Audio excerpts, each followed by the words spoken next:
su trabajo y su propia vida cuando ustedes no son capaces de poner en juego su poltrona de diputado y sus privilegios.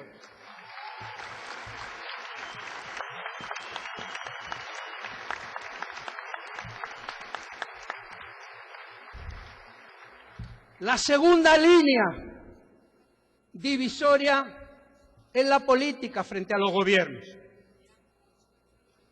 A mediados de los años 50, en Ceilán, la actual Sri Lanka,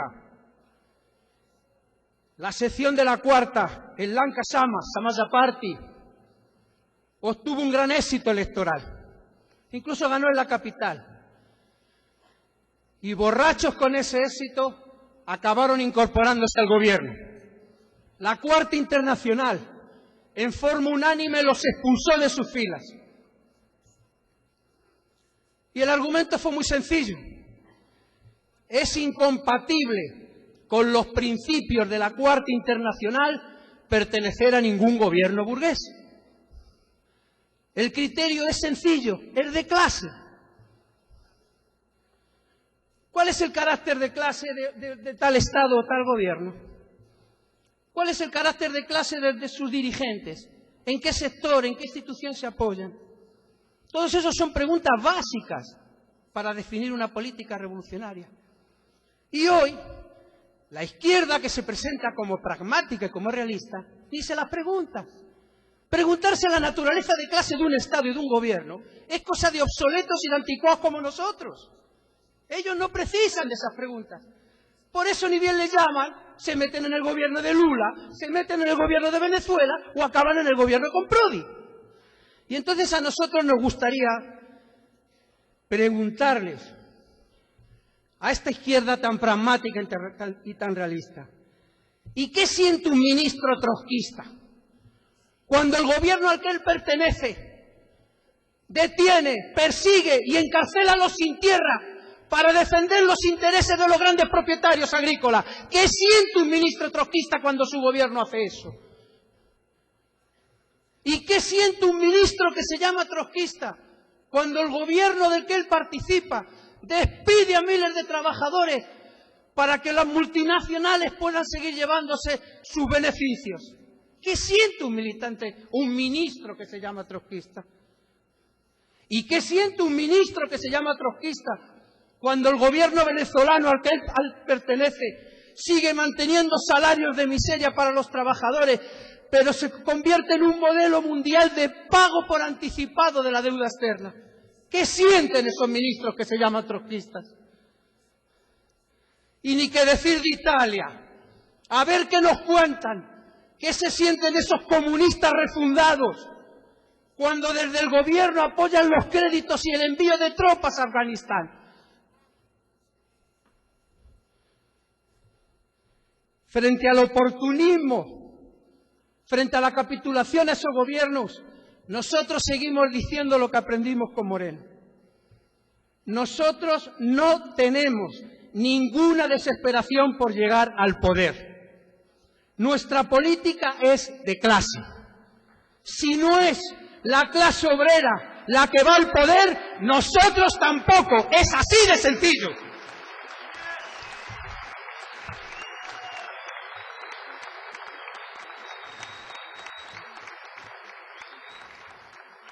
Y la tercera línea de división, que tiene que ver con un problema básico, tan básico como escandalosamente olvidado. Miren, hoy multitud de organizaciones trotskistas se han declarado chavistas y pregonan por el mundo que Chávez es el dirigente del socialismo del siglo XXI. ¿Y quién es Chávez? No se crean que lo pregunto con ironía a estas horas de la noche. Dan ganas de llorar tener que hacer esas preguntas.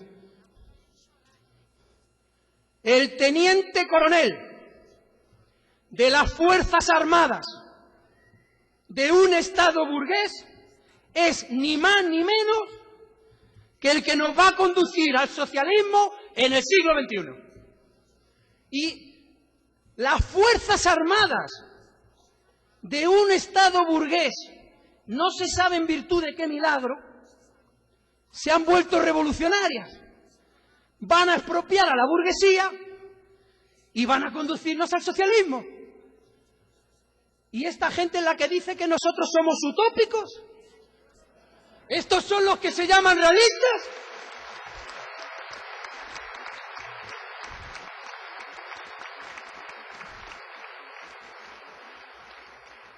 Se lo vamos a decir como lo dicen en mi tierra.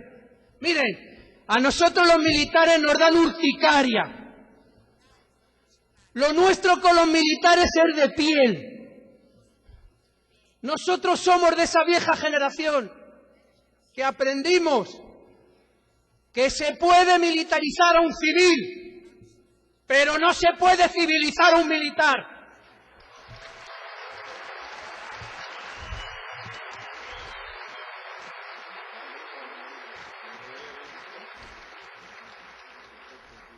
Nunca desdibujar los criterios de clase llegó tan lejos.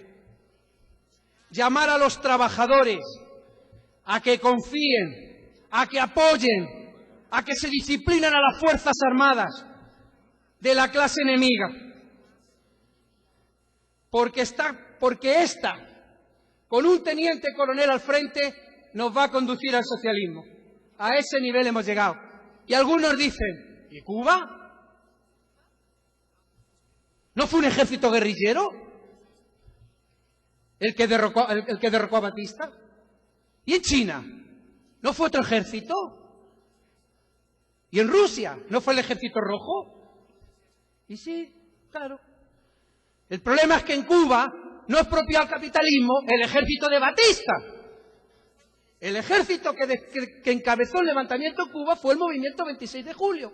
El problema es que en China no fue el ejército de Chiang Kai-shek el que expropió a la burguesía. Y el problema es que en Rusia no fue el ejército del zar.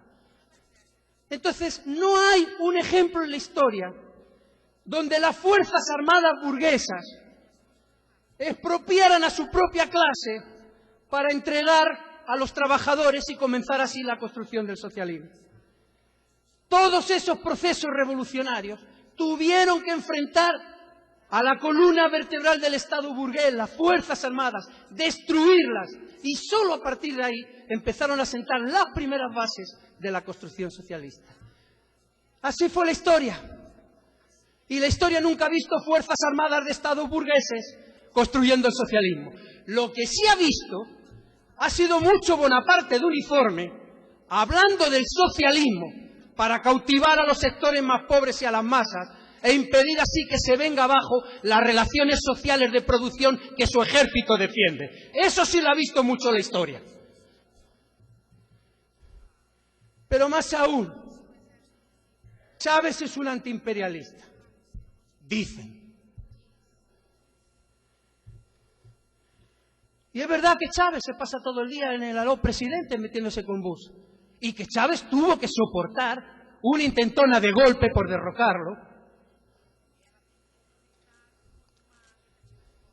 Pero, pasa la nota ahí, estoy ya perdido de tiempo, disculpen, voy a intentar abreviarlo. Pero hay algo que sí queríamos señalar, y se lo digo sobre todo por el país del que vengo. Es muy difícil considerar antiimperialista a alguien que se mete con Bush para luego mandar una placa de plata firmada al imperialista rey de España felicitándole por 25 años de su reinado. Es muy difícil considerar antiimperialista a alguien que se mete con Bush para luego escribir a Rodríguez Zapatero, el presidente del gobierno español, y llamarle revolucionario. Es muy difícil considerar antiimperialista a alguien que enseña el puño a la Citibank y a la Exxon, pero abre los brazos a la Repsol y al Banco de Santander. Eso no es antiimperialismo. Eso a lo sumo es ser anti-Bush y anti-Yankee. Antiimperialista es otra cosa. Nosotros sabemos que la lucha, el combate contra los caudillos, contra la burocracia en todos los terrenos, política y sindical, va a tener como una bandera de levitación la defensa de la democracia obrera. Porque no hay opción alguna de que la clase obrera se movilice, conforme sus propios organismos y tome el poder sin democracia obrera. porque no hay ninguna posibilidad de construcción del socialismo en el siglo XXI sin democracia obrera.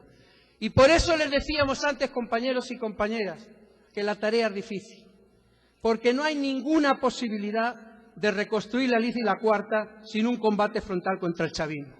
Nosotros queremos construir en Venezuela un partido obrero revolucionario, pero no para que dé consejos a Chávez, no para que le empuje a Chávez a ver si llegas al socialismo poquito a poco. Un partido obrero que con toda la paciencia del mundo, explicando denuncie el carácter de ese gobierno. Y ni bien la clase obrera acumule fuerzas, lo llame a derrotar como se derroca cualquier gobierno de cualquier Estado burgués.